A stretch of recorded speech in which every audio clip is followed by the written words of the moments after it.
نبی علیہ الصلوۃ والسلام فرماتے ہیں کہ دن میں بھی 100 بار استغفار ضرور پڑھتا ہوں۔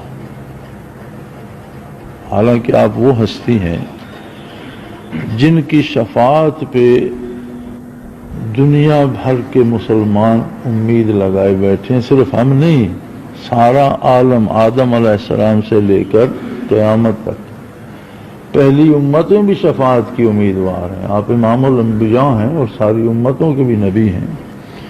وَإِذَا أَخَذَ اللَّهُ مِيثَاقَ النَّبِيِّينَ، تمام نبیوں سے آپ کی اطاعت کا میثاق عالم ارواح میں لیا گیا، سارے نبی آپ کے مطیع ہیں، اور شب معراج تمام نبیوں کو 2 رکعت نماز آپ صلی اللہ علیہ وسلم نے بیت المقدس میں پڑھائی۔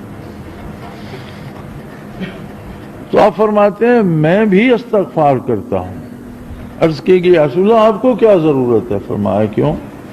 جس رب نے مجھ پہ اتنے احسان کیے ہیں، پتہ نہیں اسے کون سی ادا نہ بھائی ہو، استغفار ضروری ہے۔ اور بعض اوقات تو حضور اس قدر شدت گریہ اور طوالت صلاۃ اختیار فرماتے، حضرت عائشہ رضی اللہ عنہا کی ایک روایت ہے کہ آپ صلی اللہ علیہ وسلم میرے حجرہ میں موجود تھے تو مجھ سے فرمایا کہ اے ابو بکر کی بیٹی، آج کی رات میں عبادت نہ کر لوں؟ میں کیا رسول اللہ ضرور کیجئے۔ تو بستر مبارک اتنا ہی ہوتا تھا، تمام گھروں میں ایک ہی بستر ہوتا تھا، کسی گھر میں کمبل ہوتا تھا جو آدھا نیچے بچھا کر آدھا اوپر کر لیا جاتا، بعض گھروں میں کھجور کی چٹائیاں اور کوئی کپڑا اوپر لینے کا تھا، لیکن سارا وہ زمین پہ ہوتا تھا، اور اتنا ہی ہوتا تھا جس پہ حضور رحمت اللہ عالمین صلی اللہ علیہ وسلم اور ام المومنین استراحت فرماتے۔ عادت مبارک تھی کہ دائیں پہلو پہ اس طرح لیٹا جائے کہ رخ قبلہ کو ہو جائے۔ حضرت عائشہ رضی اللہ عنہ فرماتی ہیں کہ حضور عبادت کے لیے کھڑے ہو گئے، اب وہی جہاں نماز تھا، تو جب حضور سجدے میں جاتے تو میں پاؤں پیچھے کر لیتی اور حضور وہاں سجدہ فرما لیتے، اور جب حضور کھڑے ہو جاتے تو میں ٹانگیں لمبی کر لیتی۔ فرماتے ہیں حضور کھڑے ہوئے اور کھڑے رہے، اور میں نے سمجھا کہ آج کی شب حضور کھڑے کھڑے گزار گئے۔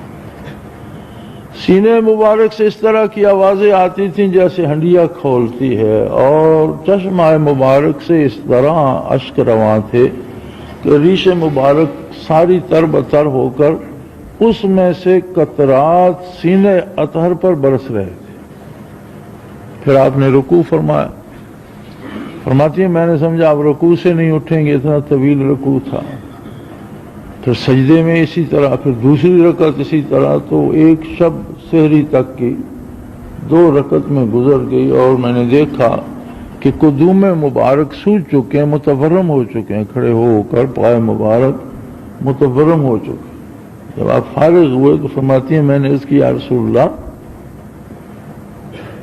آپ کی جنت مقام محمود کی بشارت قرآن حکیم میں موجود ہے، آپ کو اللہ نے بتا دیا ہے کہ آپ کا مقام مقام محمود ہے، جو انتہائی مقام ہے قرب الہی کا، جس پر آپ کے سوا کوئی۔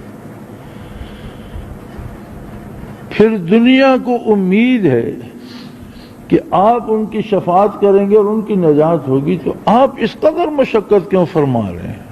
تو فرماتی ہیں مختصر سا جواب دیا، افلا اکون عبدا شکورا، اگر اللہ نے مجھے یہ عظمتیں دی ہیں تو کیا میں اس کا شکر ادا نہ کروں؟